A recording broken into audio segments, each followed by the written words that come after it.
Remember those days.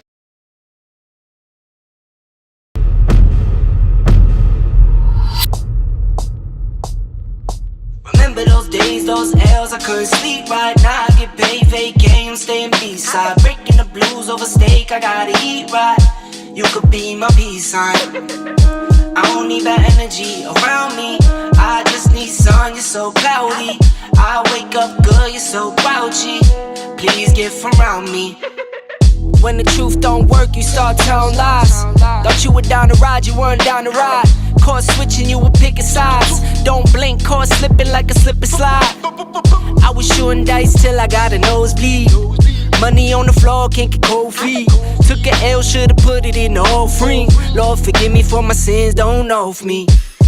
Scary thoughts, I got scary thoughts. Lost control, now I'm taking charge. Breaking bills, friends breaking off. You could be the youngest, I'm the dawn. Kiss the ring, nah. In the scene like GOT. Stay awake, don't sleep.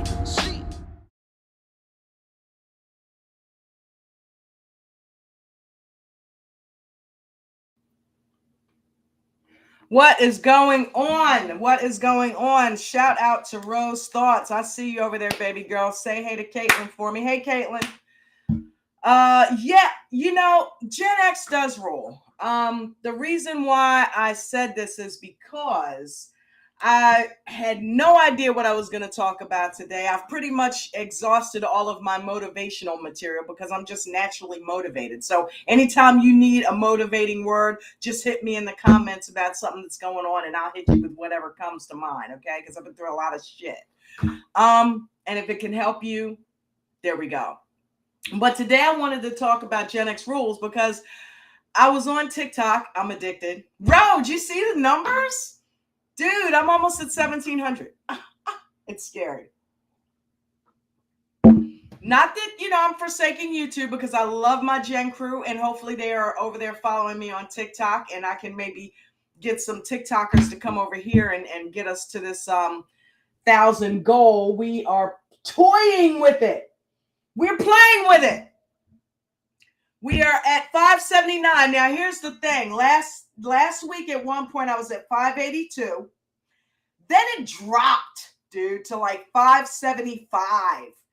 Until last night, one of the J Crew, Janetta, shout out to Janetta, sent out a APB for some people. I guess she shared the video, and I believe, you know, I'm sure Buddha and Dolly Bush did. Jen's been sharing it, and I know, Ro, you have been relentless on TikTok mentioning the channel, and I appreciate you so much. But it jumped back up overnight to 579. So somewhere along the line, we got 4 more subscribers in the past 24 hours. So welcome you for whoever you are. Thank you. And if you guys are listening to this or catch it on the replay game, put in the comment section how you heard about us, who you found out, because last night I mentioned that I wanted to do a J Crew hat and t-shirt that I want to start putting out, and that I would be willing to give it to subscribers who bring in subscribers.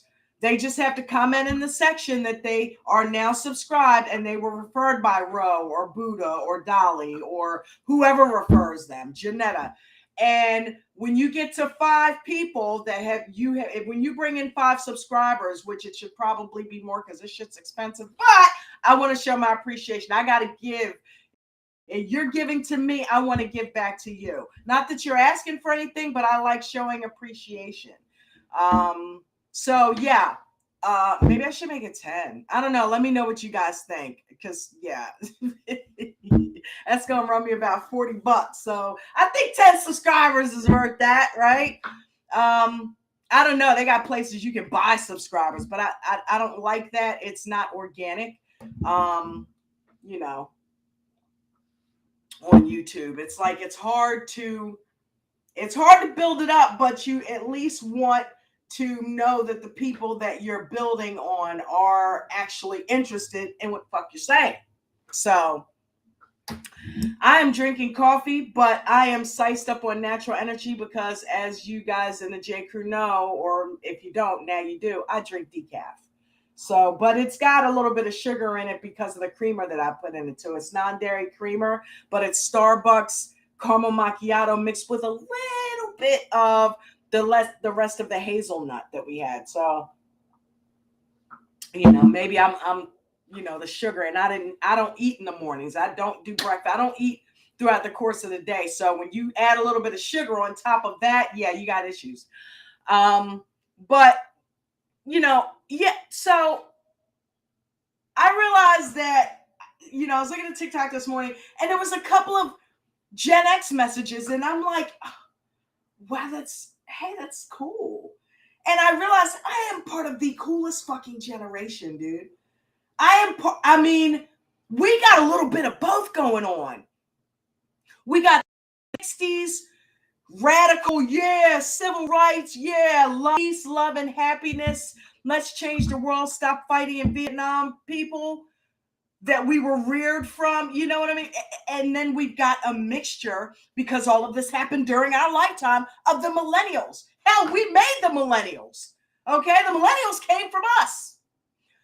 So, you know, yeah, we are the cool. We got the old school shit going on, and we've got the new. We are young enough to appreciate all of the new technology and things that have come, because we're not, oh, I don't know nothing about that Facebook and all that garbage. I don't do all that and social media. We understand social media because we are still young enough to get it. Remember, the Matrix came out during our lifetime. We are the generation that has experienced the most changes. Electric cars, all that crap came during our tenure, if you will. And one of the coolest things about us is we don't fucking age. We don't age. I don't know what was in the water when we were born, boy, but we're some young motherfuckers. I'm probably going to get in trouble for this. I know I'm trying to grow the channel, but I'm not monetized yet, so I'm going to take full advantage of it. We are the youngest, oldest generation I have ever seen in my life. Back in the day, 54 looked like your grandmother. Now it looks like freaking Christy Brinkley when she was 30, okay? Black and white. I don't care what color you are, we're aging well. And I love it. It used to be black don't crack. Yeah, well, you know what? White people must have found out some good shit. That's why you got turned on to the butters, didn't you? Because they ain't cracking either. They are no longer crackers, okay? They ain't cracking either. We look good. And I am so proud of us. I love our generation. So much so that I decided to take a couple of those TikToks and record them. Let's watch, shall we?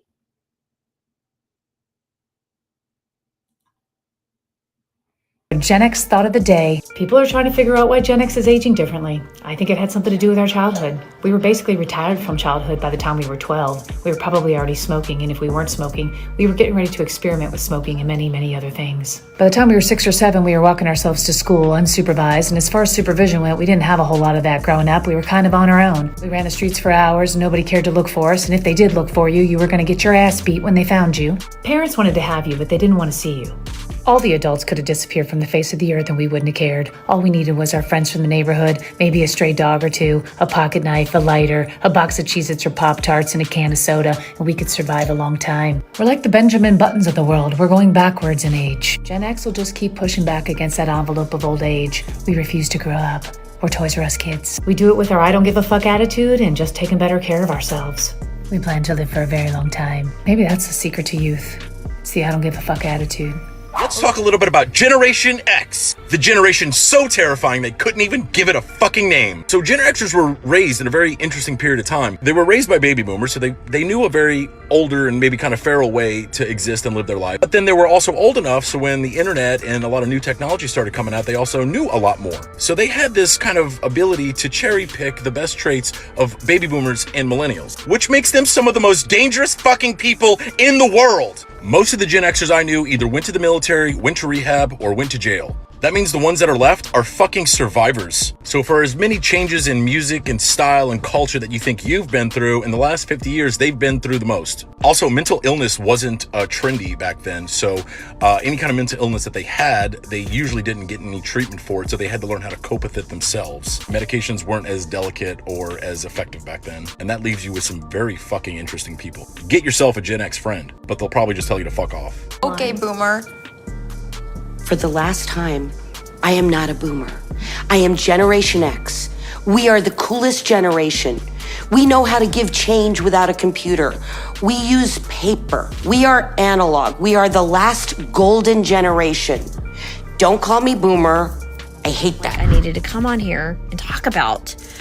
And I don't know how to do videos or edit them very well, so just bear with me. So I'm Generation X. In my generation, we were basically feral. We were allowed to, we sort of raised ourselves. Our parents were very busy doing their own things, lots of working parents, especially newly working parents. And so we were latchkey kids and we were on our own a lot. And while that in and of itself, it was problematic, sometimes unavoidable, it was more of the emotional neglect that was, I think, probably more problematic for us. And that we were, even though, you know, we came home from school, we made our own lunches, we made our own dinners a lot of times. Nobody really checked our homework or helped us with school or anything like that because, again, they were really busy. It was the emotional stuff, like that we didn't have a lot of people to talk to, or our emotions were not like seen as important. And so this is what's coming up in counseling. Now our parents are older and they need us. And many of us are struggling because we were not taken care of, but now we are expected to take care of. And that's creating a lot of issues. Do any of y'all see this or are experiencing this? Like, what are your thoughts on this? Woo! Gotta love it. Gotta love it. Okay, so let's talk about it. I am the epitome of almost everything that they talked about. I was a latchkey kid. I have suffered with PTSD and am self-healing. Yeah. Okay, here's another thing. A lot of us have lost our parents.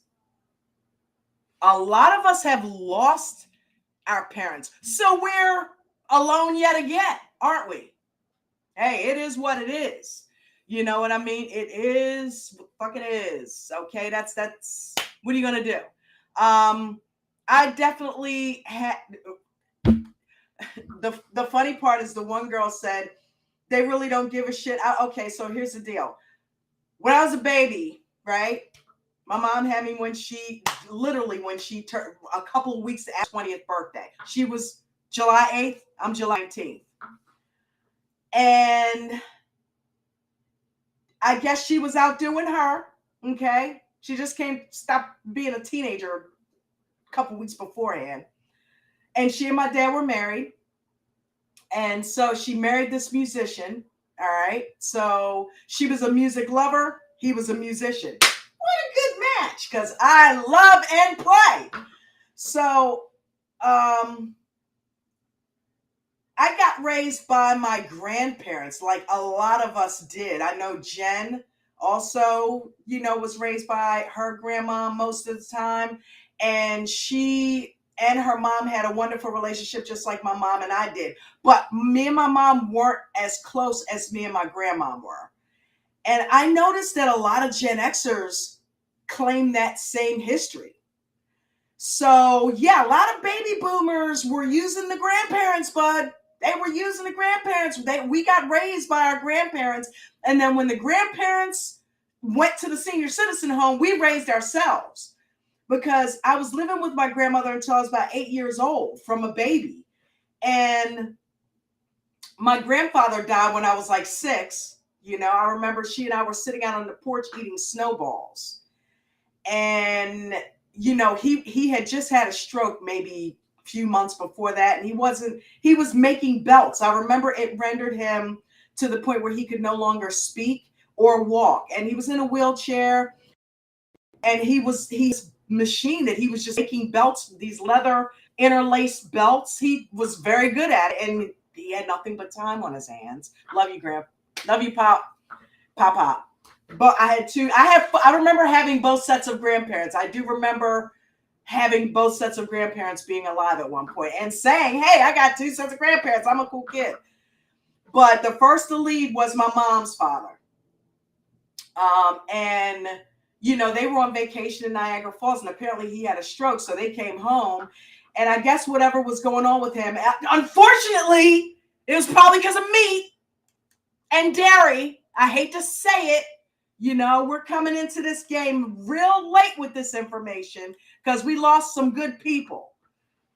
But, you know, not probably, I know, because my grandmother would make beef stew. She cooked healthy. She cooked a lot of vegetables. She would always tell me drink water, all that stuff. Grandma lived to 86. Never remarried. Shout out to Grandma. She's behind me. I don't know if you can see her, but she's on my dresser. That is her dresser, actually. I don't know how many times I dusted that thing for her as a kid, and now it's mine. But I was raised so when Pop died, it was just me and Grandma, you know? And then my mother decides when I'm 8 years old that, okay, I'm ready to be a mom now. So Grandma moves into a senior citizen and starts doing her. And my mom moves into the house that I was raised in by my grandmother. It was so cool because every summer, I was living in Baltimore at the time, even though I was born in New Jersey. Every summer, though, I would go to New Jersey. So I knew Jersey just as well. And my dad's parents would take care of me all summer and give my grandma a break. So up there, I had all these cousins, you know, because my dad was one of like 6. And he was like the 3rd oldest, you know what I mean? 3rd or 4th oldest. Or was he the 2nd? I don't know. But in any event, my cousins were like my brothers and sisters when I went up there, you know? They would come over to the grandparents' house. They lived in Jersey, though. I was the only, you know, transplant. So sometimes some of them would come over and spend the night with me and hang out. And that was really cool summers. Well, this one last summer, when I turned 8, I come home and my mom comes to pick me up and Jen says she's never been on a train. Part of my childhood would be train rides to New Jersey. And it got so cool to when I started getting a little bit older, my grandma would put me on a train, put me under the conductor's care, and I would ride to New Jersey by myself when I got like 7, 8 years old. And so, because I had been used to riding on the train, but, you know, the conductor would look out for me and, you know, just, you know, you're all right. Yeah, I'm good. You know, latchkey, you know, even though my grandmother was very hands-on, from that age, I was learning how to kind of travel on my own. You know, what is it with the Gen X? We did a lot of shit on our own. It's true. So my grandmother had enough confidence in me that, you know, nothing would happen. It was a different world back then. Okay. We're talking in 70s. I love the 70s. I love the 70s. Bionic Woman. I experienced a Bionic Woman firsthand. She was my first crush too. $6 Million Man. We had all that shit, dude. Wonder Woman and all of that stuff. And we had the greatest shows. SWAT. We had the greatest show. Mr. Rogers. You know, we had all that shit, dude. You know, was when I was a little kid. Sesame Street. Oh my God. So, you know, I come home this summer after turning 8 in New Jersey and didn't know the plan for me and mommy to come together, right? I still call her mommy. Did till she died. I was in my 40s, called my mom mommy, right? A lot of us do that, you know, and ma, most of it, but mommy too sometimes. And, you know, I come home and the house that I grew up in was completely different. There was this psychedelic couch. My grandmom had the couch that was just I don't know what material that was, but it was a regular couch. It had the plastic on it. Remember that? The plastic covers and all that. And it was like, antique type looking furniture. And I come home, there's the psychedelic couch, the record player, the psychedelic carpet. I'm like, what the hell? We walk in, and this particular summer, I guess, because she was trying to ease me into the fact that grandma wasn't there. Yeah, you're living with me now. I've got the house. I'm like, what? I walk in, and it's like totally different. So that was really cool, and my cousin Joycey came with me and spent a couple of weeks with me, you know what I mean? So that was really cool. They didn't really come to Baltimore. I went to Jersey, New Brunswick, So, we spent a couple of weeks, and then, we took a trip and took Joycey back home. And that was when the latchkey stuff began. Because my grandmother was always there when I came home from school. She sent me off to school. She worked, but she sent me off to school and was home when I came home, right? I think she was a lunch lady, right? And she did odd jobs for people. So, when my mom took over, I would come home, latchkey, open the door, and okay, you are to stay in the house until I come home, was the rule, No company, do your homework, okay? Yeah, right. Okay, so I didn't go out, but I would have company like a motherfucker, okay? And I remember her having this Richard Pryor record. Remember Richard Pryor? Oh my God. That's crazy. Was the name of the album. I will not use the N-word on this channel. So, but that was the name of the album. That's crazy, right? And there was this little white kid that I used to hang out with, okay? Because I've been going to predominantly white schools my entire life, okay?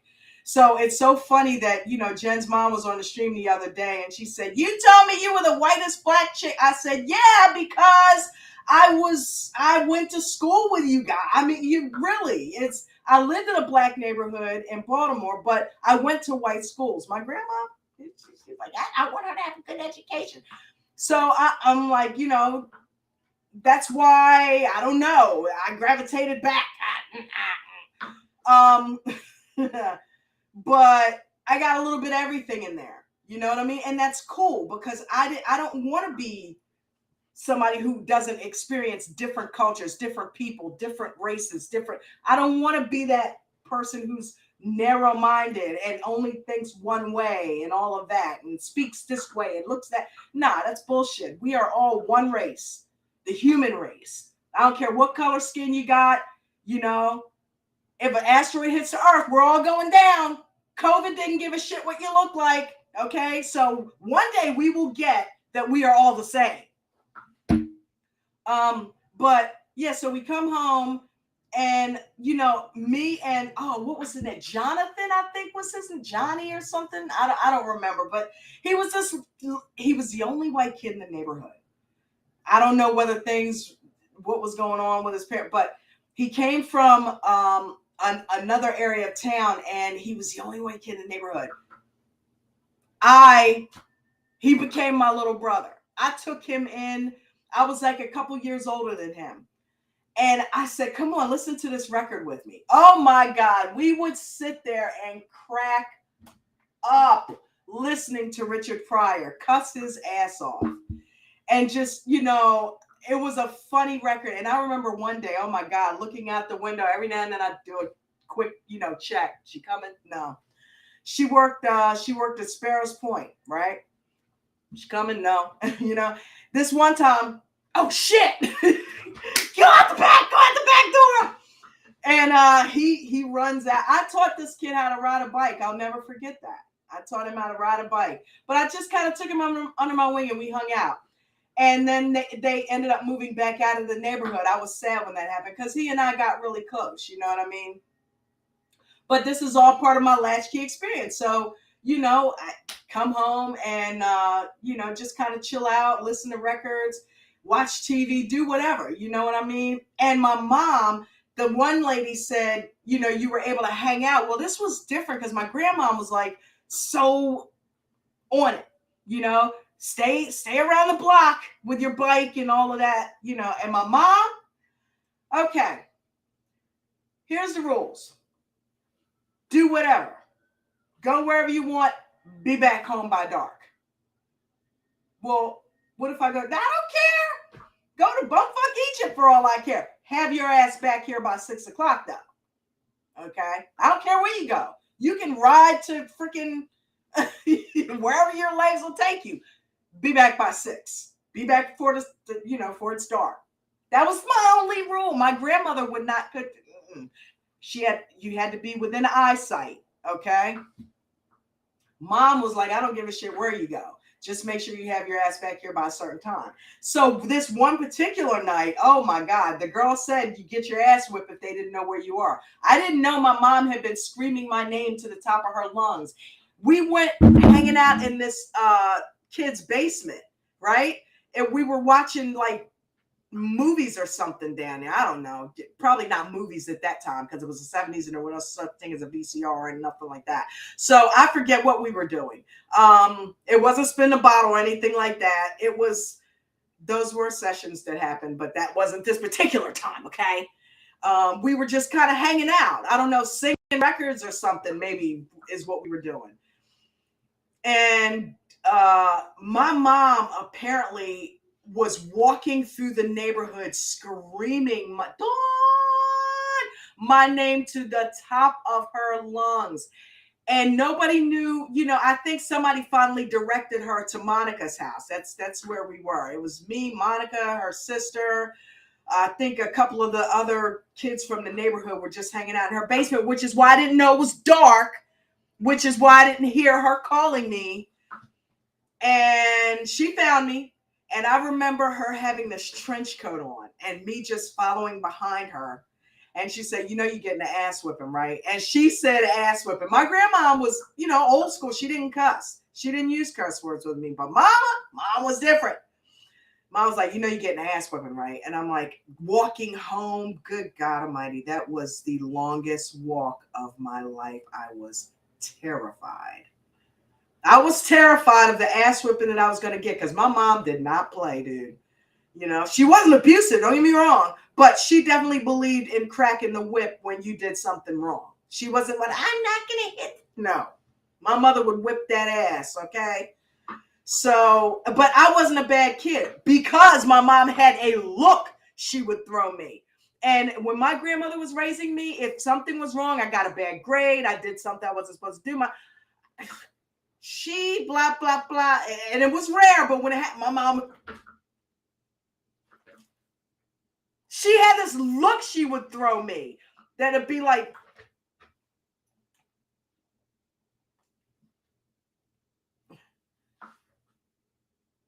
and the look would scare the shit out of you, let alone get hit. So she didn't have to hit because she had this look. But this night, she whipped my ass. So, I get home and, so a lot of that stuff, I remember specific instances of those.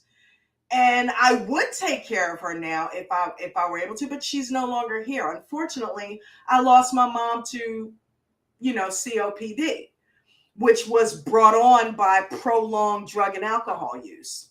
See, that's another thing.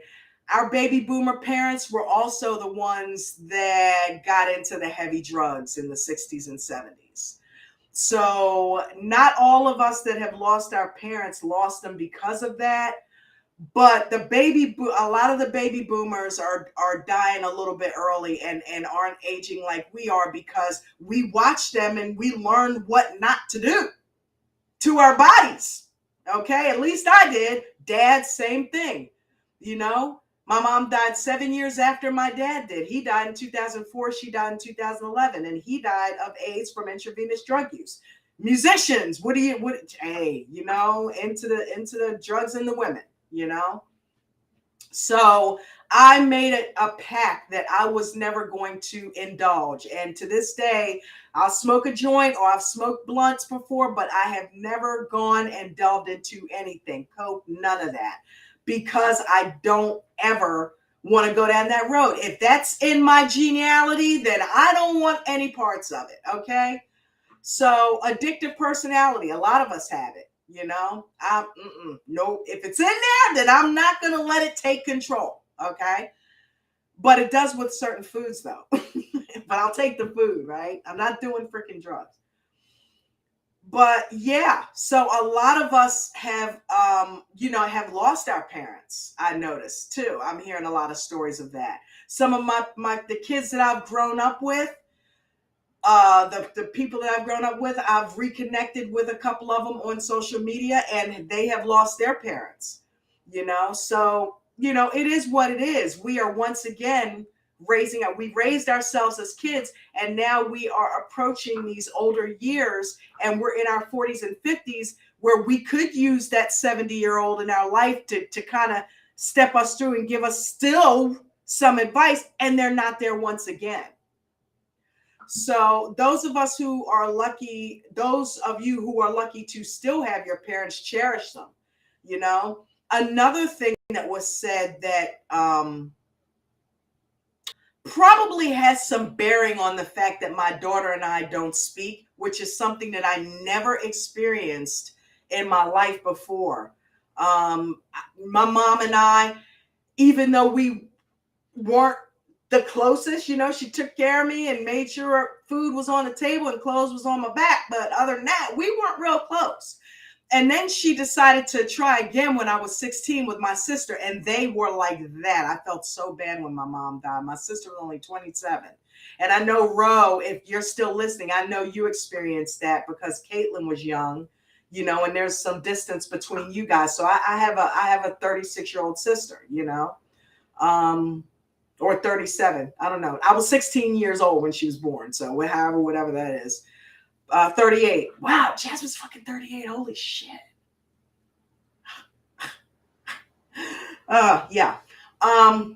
Reality check, but it doesn't matter because it's chronological. See, that's how we think. Age, we didn't buy into age like they did back in the day, So I think that's why a lot of us still remain young. But because my mom and I just made a video the other day saying no excuses.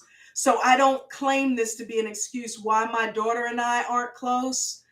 And if she ever hears this, I want her to know I love her. It could be my last 5 minutes. You never know.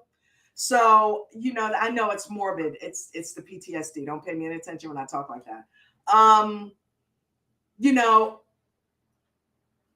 I've seen her on Instagram, and I left her, I send her, when I do videos, I'll send her some videos in her DMs. I'll leave her voice messages in her DMs. But she hates me, dude. She feels like she was never a priority in my life. This is going to sound real fucked up. Welcome to the club. Okay? Welcome to the club, because I wasn't either. And that's not to say that you weren't a priority in my life, because you were and are and always will be.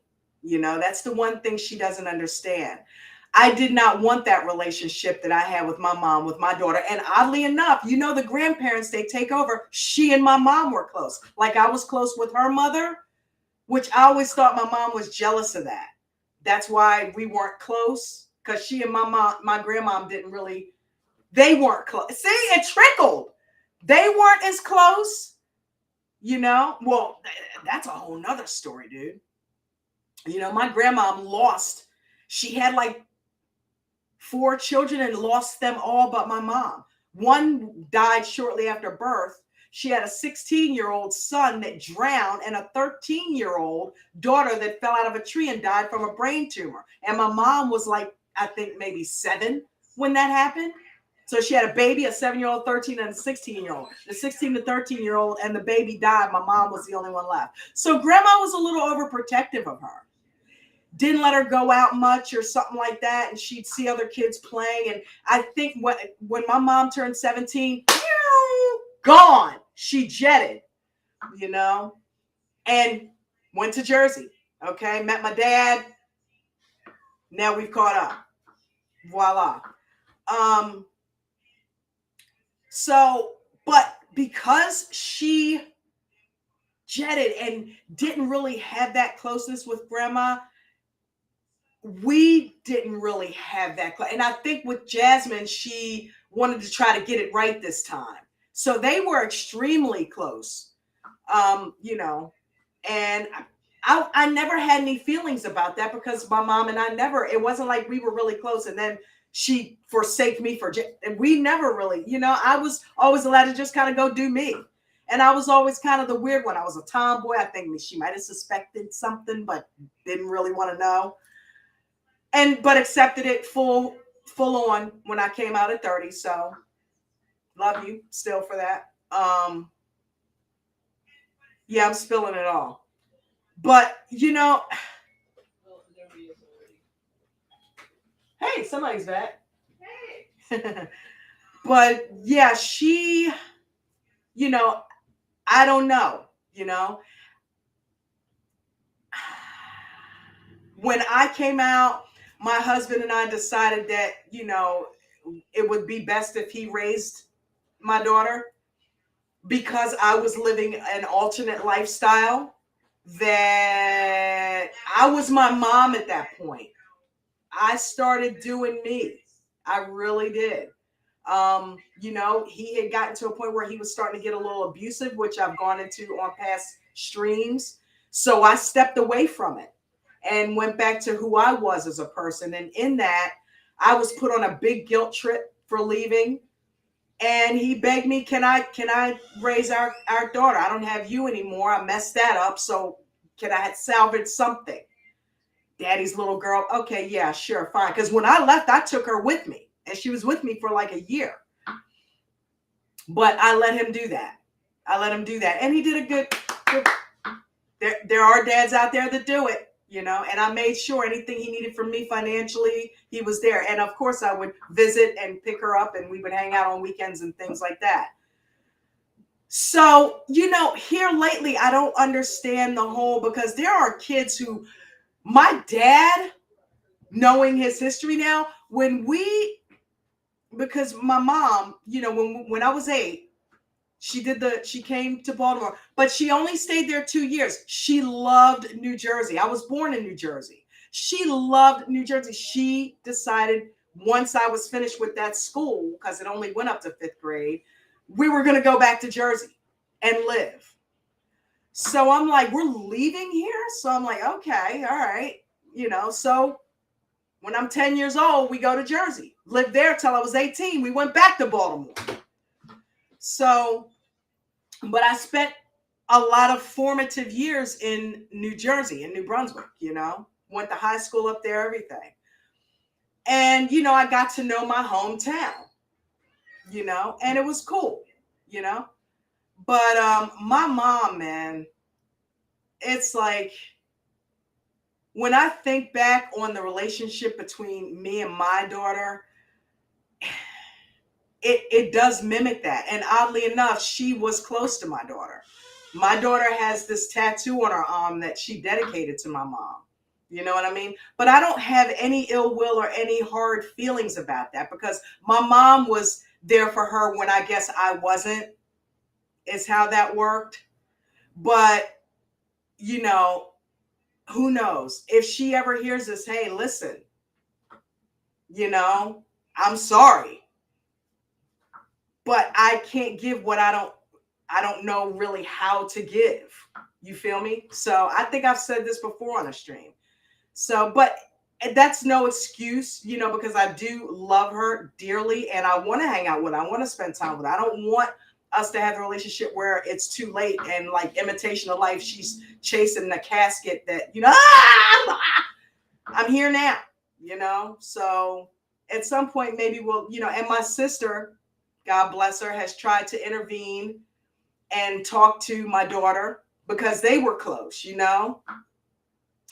And, you know, and I am a grandmother. She's got a child that I am not a part of her life. And that sucks. You know what I mean? And I don't want history to repeat. But if history repeats itself, it would be like I would end up being very close to my granddaughter, and my daughter and I would be cool. But so if history repeats itself, that would eventually happen. I would love for it to happen. I'd like for us to be closer. But yeah, I would love to help her with my granddaughter. Bring her here on summers. You know what I mean? That would be cool. I would be the cool grandma because I'm a Gen Xer, man. And we are freaking cool. You know, I'm still ready to be a biker chick. When I get my eyesight back, oh yeah. Oh, I'm getting a bike. We never age. So yeah, I'd be a cool grandma. Building sandcastles. I'm like, come on, man. I want to do that. So, you know, but yeah, you know, we got the best of both worlds, Gen Xers. We got the old school stuff, which is why I still love Led Zeppelin, and 70s music is probably my favorite music. And I like 80s, I like 90s. You know, we had the, you think 50s and see, the cool thing is in the 80s, they had the radio stations that did the 50s, 60s, and 70s. That was the mix 106s of the world. You know what I mean? So we got to experience older music as well. Dude, we have it all because we've got to now experience this electronic music, the Justin Bieber and all of that goes on. Shout out to Bruno Mars because he's trying to take it back old school to real musicianship. Okay, Prince. I don't know. Maybe Bruno's gonna make it happen. You know what I mean? He's trying. Because you know, Prince preached that. You know what I mean? To learn an instrument, play an instrument. Don't sample stuff. Don't make it so manufactured. Put the music back in it. Get all this tone, pitch tone, and all that shit that they use for people's voices. You know, it's like, sing. Let me hear you actually sing. Can you actually sing? You know, what do you sound like without the pitch control? You know, so, but it is what it is. But Gen Xers have had the best of both worlds. We got the old stuff, we got the new stuff, and we are right dead smack in the freaking middle of that shit. You know, old enough to appreciate the Beatles, young enough to appreciate social media. You know, I mean, come on. That you can't beat that. We are the coolest generation. You know, there's a guy on there actually on TikTok hating on Gen Xers, saying Gen Xers. And it's like, no, you, bud, you know, don't be jealous. Don't be jelly. We know phrases like don't be jelly and cray cray. Come on. We're still young enough to appreciate all the latest phrases. You know, we are the generation, and that's why they can't name us, because there is no name for us. We are the Matrix generation. Keanu Reeves, yeah, he's a Gen Xer, baby. Fucking A. Okay, Neo is a Gen Xer. And Neo is the coolest ever. So, yeah, we millennials, where do you think you got your coolness from? Huh? What? Where do you think you got your coolness from? You were made from Gen Xers, baby. So, yeah, Gen Xers freaking rule. And with that, I'm out. Have a good rest of your day.